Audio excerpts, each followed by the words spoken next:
Shri Nzamalto, bonjour à tous, bonjour à toutes.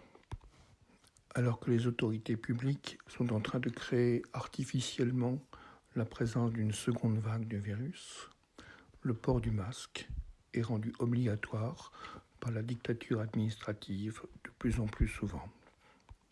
En effet, le nombre apparent d'augmentation de cas correspond pour l'essentiel à des personnes qui sont asymptomatiques. Et il a été démontré que ces personnes ne transmettent quasiment pas le virus, sans compter la multiplication des faux positifs. L'augmentation du nombre officiel de porteurs sains est donc uniquement liée à l'augmentation du nombre de tests. Tout se passe comme si on testait la population entière pour vérifier la présence, par exemple, du virus de l'hépatite C ou du virus d'Epstein-Barr. Ce dernier est présent à 90% dans la population à partir de 40 ans et il est à l'origine, lorsqu'il devient actif, de maladies bien plus importantes que le Covid. Il est à l'origine de la mononucléose infectieuse, bien sûr, mais également de certains types de cancers et d'environ 7 maladies auto-immunes.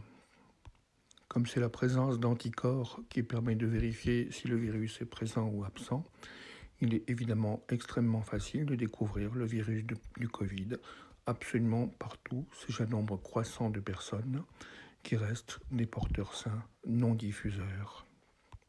L'augmentation des chiffres est donc finalement une falsification qui est juste là pour maintenir la peur ou la création artificielle d'une seconde vague en attendant la libération par le vaccin, et surtout pour rendre le port du masque obligatoire toute la journée dans les activités de travail et d'éducation.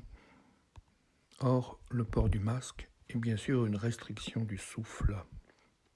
Outre ce que l'on sait déjà sur le fait qu'il crée un état d'anoxie, que c'est un nid à bactéries, et que son port permanent a tendance à diminuer les capacités cognitives, les capacités de réflexion et d'analyse collective, il crée une entrave beaucoup plus subtile. Lors de notre premier souffle, celui qui a donné naissance à notre être psycho-organique, s'installe l'empreinte astrologique du champ biologique cosmique. C'est grâce à ce premier souffle que se met en place dans nos structures en tant qu'être de nature électromagnétique des circuits de résonance qui sont les circuits de support de l'éveil progressif de la conscience. Ce premier souffle fait de nous des êtres autonomes et entiers. Il porte l'empreinte informationnelle de notre naissance planétaire et cosmique. Les circuits ainsi activés permettent tant bien que mal la progression de la conscience.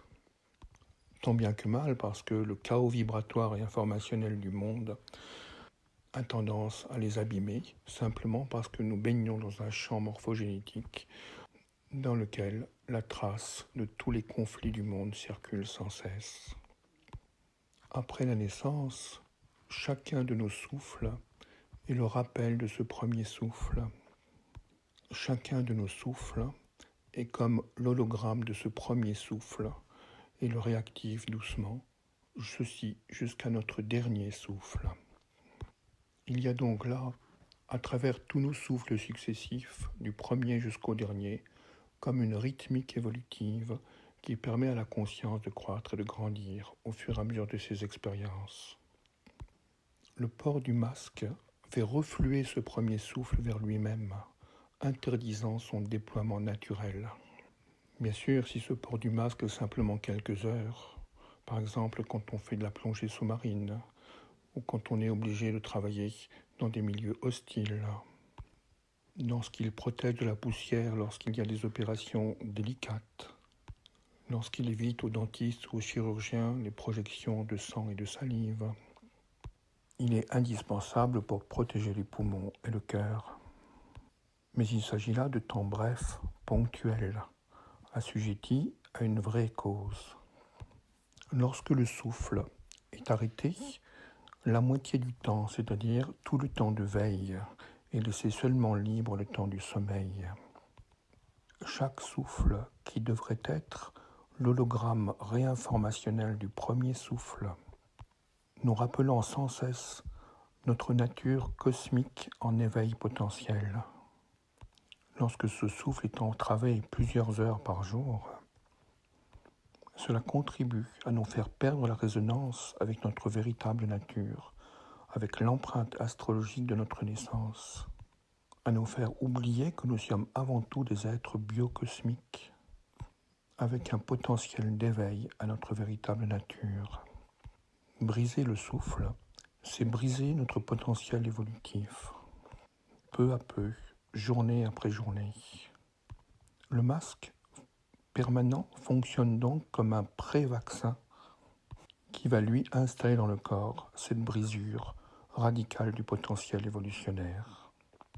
Nous faire perdre, oublier, abandonner la quête de notre nature essentielle et de notre origine cosmique, nous entraînant progressivement tous dans un égrégore d'obéissance et de soumission, car la brisure de la fonction du premier souffle crée un état de dépendance à des formes extérieures.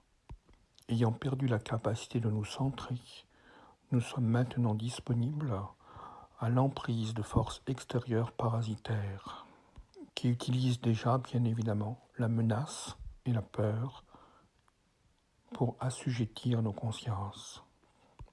Perdre le rythme du premier souffle par une respiration haletante et hachée est bien plus qu'un problème d'oxygénation du cerveau et des cellules. C'est rendre chaotiques nos rythmes naturels de naissance et d'incarnation sur le long terme. Voilà sans doute pourquoi l'obligation du port du masque est également annoncée dans tous les lieux en plein air, dans les parcs, sur les plages, dans les forêts, dans tous les lieux où l'on respire un air susceptible de nous réharmoniser sur notre donnée initiale d'incarnation. Au-delà du discours idéologique de la seconde vague virale qui évidemment va être purement construite, il y a ce déni de la puissance et de l'harmonie de nos rythmes intérieurs générés par le port du masque permanent. Cette négation de notre empreinte initiale donnée par le premier souffle, celui qui a généré notre identité fondamentale. Respecter cette identité, c'est ne pas porter de masque, ou pour le moins le mettre le moins souvent possible, afin que notre respire puisse de nouveau se synchroniser avec l'instant initial de notre première inspiration sur Terre, permettant ainsi à la vie de l'esprit de circuler de plus en plus pleinement en nous-mêmes. C'était Sri Lanza Malto.